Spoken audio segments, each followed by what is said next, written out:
everybody. My name's Kat, and I'd like to welcome you to my tiny kitchen. I wanted to share a little bit about myself today before we get started. I am in my 60s. I grew up learning how to cook with my mom. She showed me a lot of things that I probably would never have learned until now, actually, with this technology age we have. I'm a cook, not a chef. We like to cook. We like to make it a family thing. With the tiny kitchen, we have a two-butt kitchen here, so you're going to see a lot of just me. Every once in a while I'll have a special guest. We may not always be in the kitchen. We may be out in the yard. I may be making a project in the garage. It just depends on what's going on and what we need to do. So I'm so glad that you came to visit with me today. I hope you stick around. If you like what you see, please definitely go ahead and subscribe. It's free. Like the video, make your comments, and let's make this a fun thing for everybody. Thank you again for joining. Today we're going to make pork enchiladas. We'll start with the refried beans and the pork first, and then we'll get into the recipe of the enchilada sauce and everything else that we've got going on with the recipe today. In this episode, I hope you'll find something that you can use and even improve upon to use in your own kitchen. Thank you so much for coming today, and let's get started now. So I got my apron on, and I'm here, and I'm ready to assemble the beans. I have 3 cups of pinto beans right now that I'm going to dump into the pot. And if you're wondering, this pot is clean, people. It's very clean. It is very old. It's actually older than I am. It's 67 years old. It was actually a gift that was given to my mom and dad when they got married. Both of them have passed. Miss them horribly. Love my mom and dad. Wish they were here to experience this, but as you know, things just happen. So I've got a half a pound of bacon. I've got a cup of onions. And I'm going to put in 4 cups of chicken stock. And if I don't have enough to cover the beans, which I do at this point, I will continue to add more water. So I'm going to turn this on, and I'm going to turn it on high, and I'm going to bring it to a boil. And then once it comes to a boil, I'm going to turn it down on simmer and let it cook slowly, because I don't want the beans to overcook and burn. So what we'll do today is just get them going, bring them to a boil. I'm going to slam the lid on them right now, and we're going to let them go. And that's as easy as it is. You just cook them until they're done, and we will get to that point. Once they get closer, we'll show you what we do with them.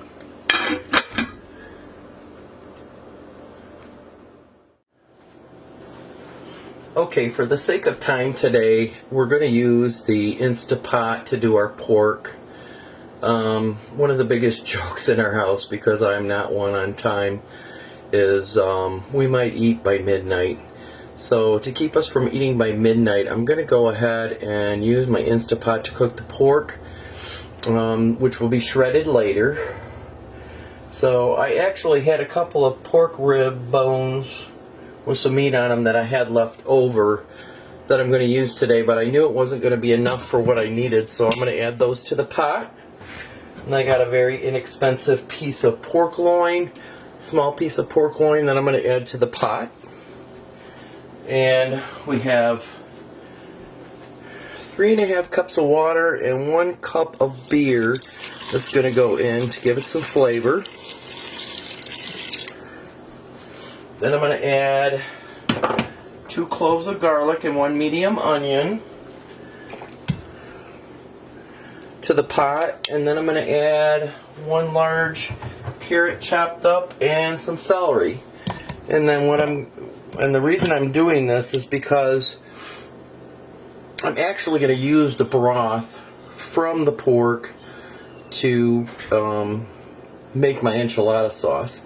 So I want that juice in there, and what I don't use I will freeze, and it'll make something else very tasty too. So let me get the lid on here. We're going to set it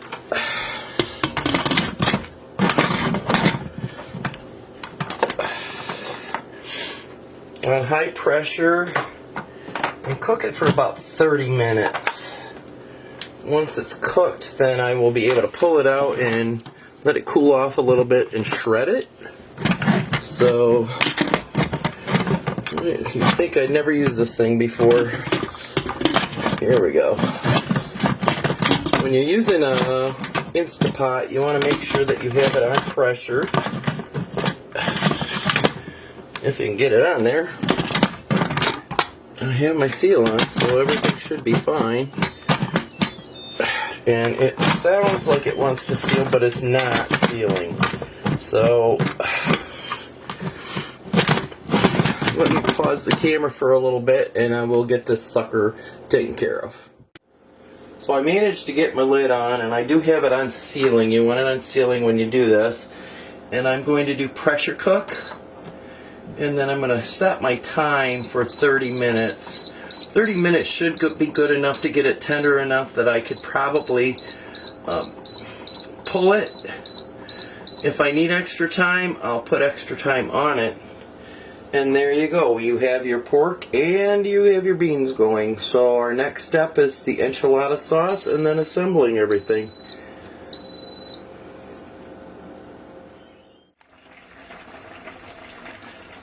So while I've still got my beans going and they're starting to cook down and they're getting ready to start mushing pretty soon, I want to get my pork ready for the assembly of the pork enchiladas. So what we're going to do here is behind the scenes, I got my pork shredded. It's still chunky, but it'll be good. So I've got it shredded, so now I'm going to add a couple of tablespoons of homemade taco seasoning. Mike's not a fan of chili powder, so we kind of improvise with the taco seasoning. And what I'm going to do is get this stirred in and mixed really good. And then I'm going to add about 3/4 of a cup of water to this, and that's just to help get the seasoning in the meat, and then I'll cook it down. If you follow the recipes, if you don't use homemade stuff, you can use a package of the taco seasoning that you can get from the store, and just follow the instructions. It's pretty much one packet, and then you add 3/4 of a cup of water. So we're going to add 3/4 of a cup of water to this. We're going to let that simmer down. And once it's all simmered, I'm going to shut it off. Once some of the liquid cooks out of it, I'm going to shut it off and then let it cool so that when it gets time to assemble our enchiladas, it won't be that hot. And while we're waiting on this, I'm going to go ahead and start sort of mashing the beans, because they are starting to get cooked. And I don't want to start immersion blendering them right now. I want them to start cooking down and getting thick. And once they get thicker, then we'll throw the immersion blender in.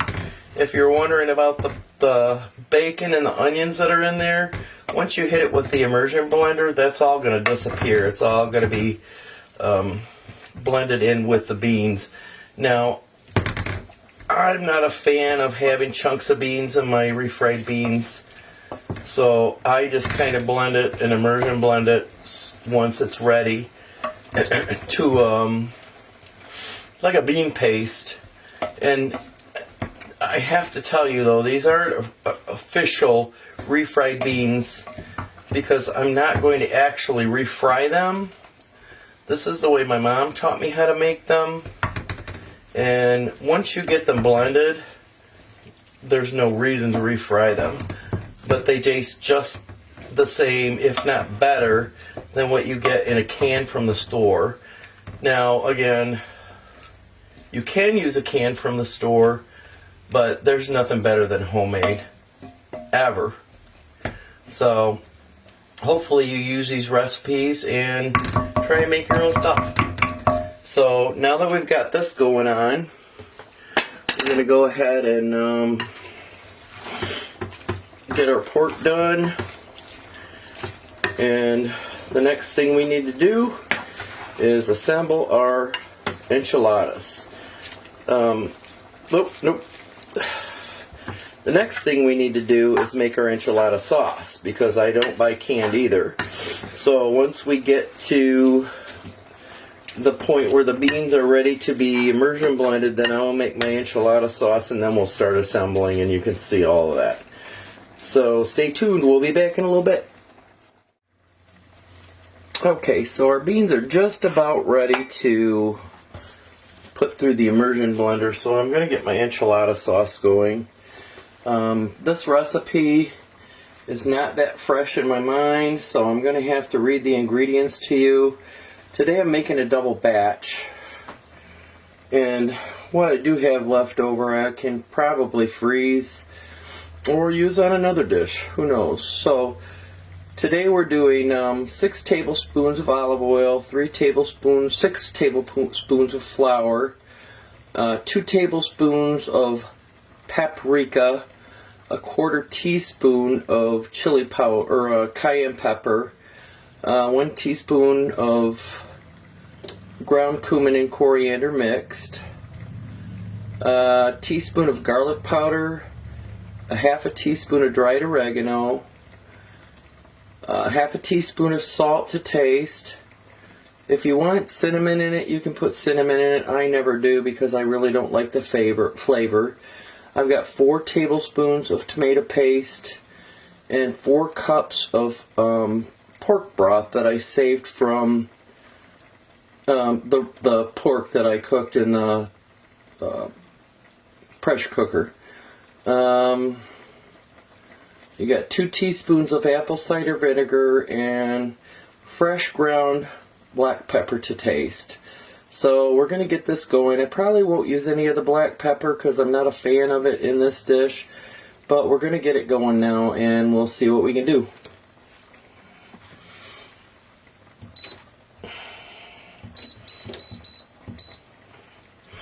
So first we want to make sure that we get our oil going. We need the oil to get in there and get hot before we add any of our dry ingredients to it. It's just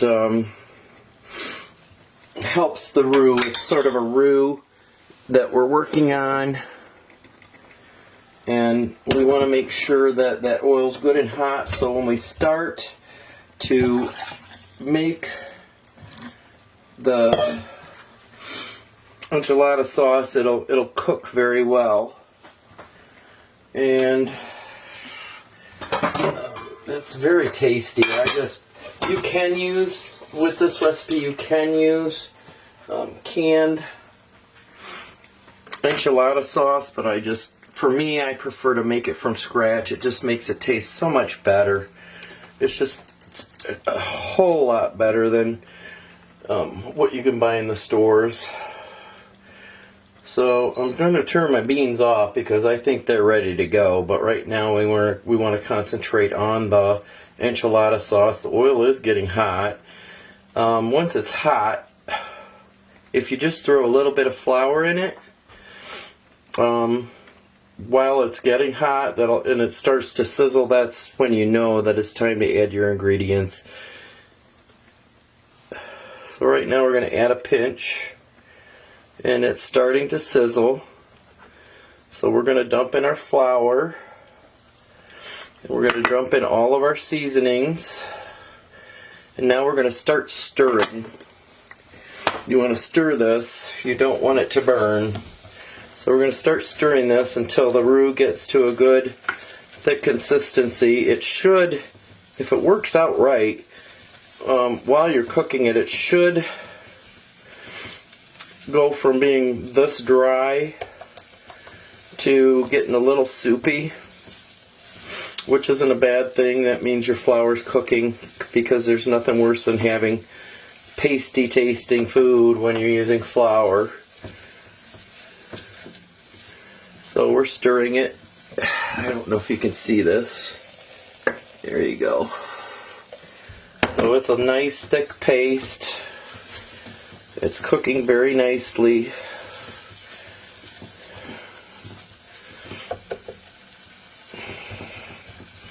So now that we've got this going, I'll move you closer so you can see. We've got this going. I don't want it to burn, so now we're going to add our paste. We want to add the paste. Got a spatula here. We'll scrape that out and get that in there. Get that mixed in. And then we'll start gradually adding in the pork stock that I reserved from the pork that I cooked earlier. Yes, this is getting really, it's not going to change texture on me, but it's getting really ready for the pork stock. So I'm going to start gradually adding in my pork stock. I don't want it to be lumped. I don't want my gravy to be lumpy, so I'm going to add a little bit at a time just to make sure that I keep stirring it, thinning it out. And this is very, very thick.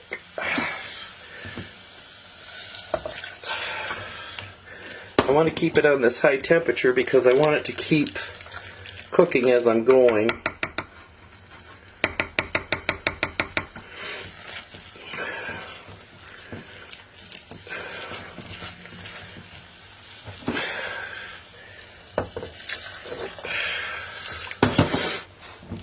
If you hear me sniffling or coughing or clearing my throat, it's allergy season here, folks.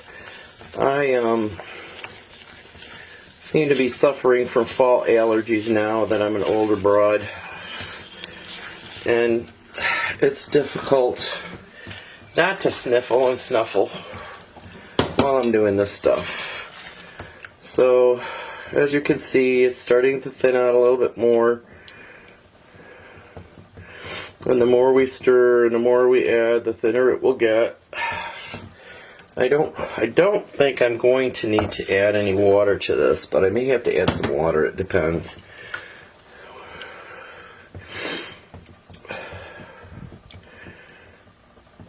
So we're getting a good consistency. It's still kind of thick.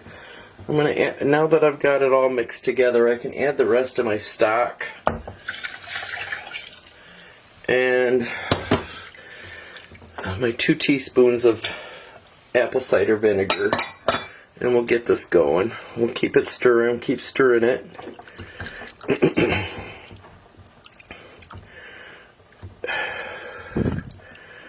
And it's pretty much almost done.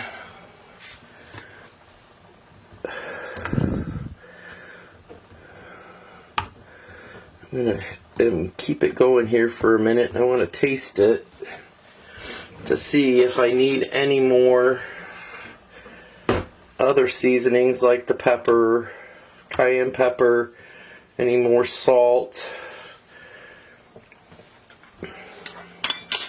Oh, no, it's good. That's perfect. So we're going to stir it here for a little bit, let it keep thickening a little bit more. And pretty much we're done. This is enchilada sauce. Now the next thing we need to do is get the immersion blender out and work on the beans. And I'm going to just move this back off this burner. I'm going to turn this burner off. Clean up a little bit here.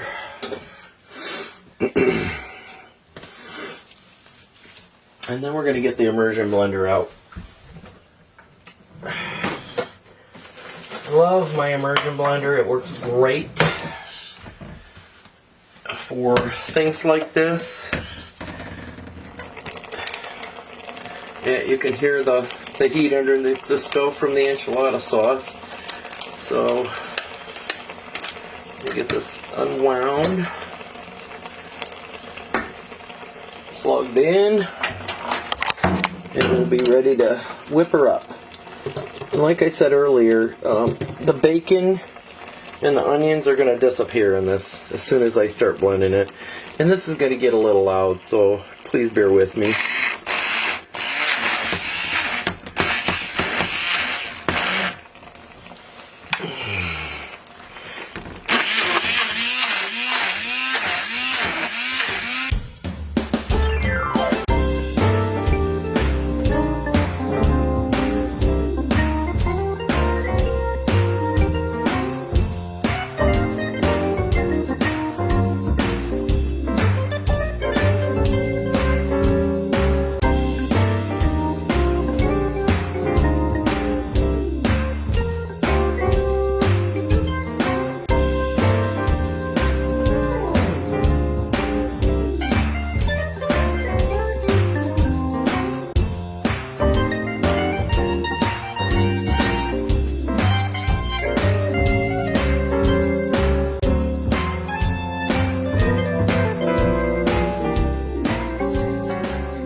And that looks about good to me. I got it nice and whipped up. There are some chunks in there which I'm really not a fan of, but I'll take it. We can still eat it. It just looks more rustic than normal. And we're going to let everything cool off. And next, we are going to start assembling our enchiladas for the oven. So hang in there, stay with me. Let's see what happens next. So right now it's time to assemble our enchiladas. So I'm going to take some of my sauce that I made and I'll put it in the bottom of the pan. Make sure I coat the pan really good. And I'm going to start putting our enchiladas together. Oh, shoot. Okay, so I gotta get me some cheese out here. Sorry, I'm not quite prepared. I forgot about the cheese, which we're gonna need for in these as well as on them. So the first thing we're gonna do is we're gonna lay down some refried beans. Generous amount, and yes, in case you're wondering, this is way too many beans for this dish. However, they freeze really good, so I'll be freezing some of this. I may be freezing some of the pork. It looks like I have a lot of pork today too. So we got a good amount of beans on here. And then we need to get some of our pork. So let's throw some pork on here. These are going to be pretty hearty enchiladas. So I don't know how many we're going to get. Probably 4 to 6 out of this group. And I don't leave the ends open. I don't like the ends open, so I'm going to roll it like a burrito. So I fold the ends in, flip it over, tug it down, and roll it up, and put the seam side down in the pan. You don't want the seam side up. So we're going to keep continuing to do this.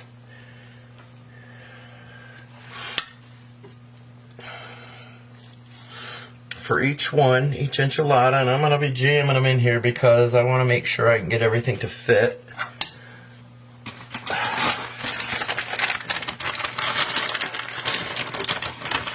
More cheese. I just like a little bit of cheese inside of my enchiladas. You don't really have to do this. You can put it all on the outside if you don't want to. We're just going to continue to keep rolling. Rolling, tucking. Seam side down. Beans. Healthy amount of beans because we got a lot of them. A lot of pork.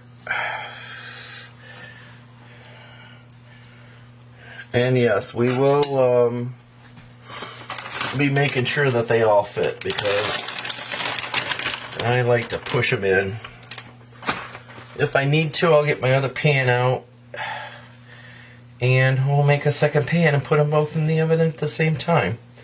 But right now, we're just tucking and rolling. And while I'm doing this, I have the oven set at 360. It's a convection bake. And what you do, since this is all cooked, all you really want to do is heat it through and melt the cheese. So once I get these all done and in the oven, it's only going to take about 30 minutes from here to get everything said and done and cooked.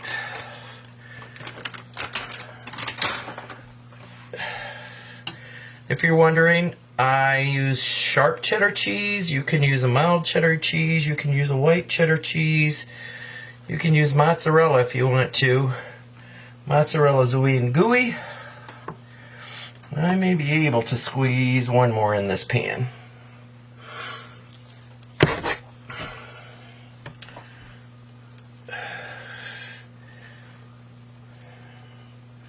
A little more beans.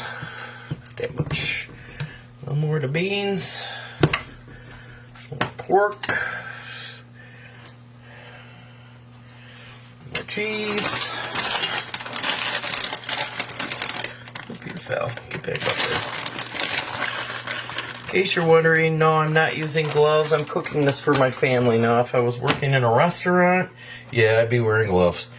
But since it's my family and I've washed my hands, it is just the family and I. So there you go. So I've got 5 in here, and I'm probably going to end up using in my other pan. Let me rinse my hands off here. So to finish it off, we're going to dump some more enchilada sauce on the top of it. I'm going to get it good and coated. We like our enchilada sauce in this house. You don't have to use that much if you don't want to. We just love it.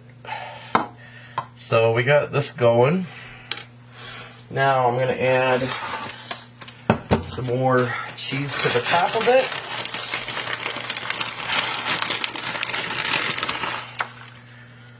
Lots of cheese. We are cheese lovers also. So we're going to add some more cheese to this. And like I said, once you get it to this point, you throw it in the oven. It only takes about 30 minutes because you're just basically warming through everything to get it going. So we're going to throw this in the oven and get another pan going. And once it's done, I'll pull it out and you can see what it looks like.